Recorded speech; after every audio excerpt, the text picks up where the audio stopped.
ఏమైందిరా ఉత్తరం వైపు ఒకరు దక్షిణ వైపు కూర్చొని ఆ దిగులో ఉన్నారు. ఏం జరిగింది చెప్పు. ఏం లేదు, ఇంట్లో వాళ్ళు మీరు ఎందుకు పనికిరారు, ఎప్పటికైనా ఏదైనా పనికొచ్చి పని చేయండి అని పెడుతున్నాను. అవునా? ఉమ్,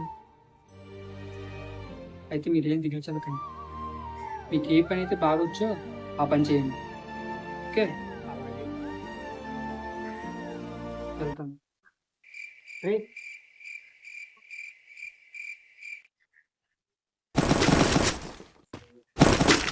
ఏంటి సౌండ్?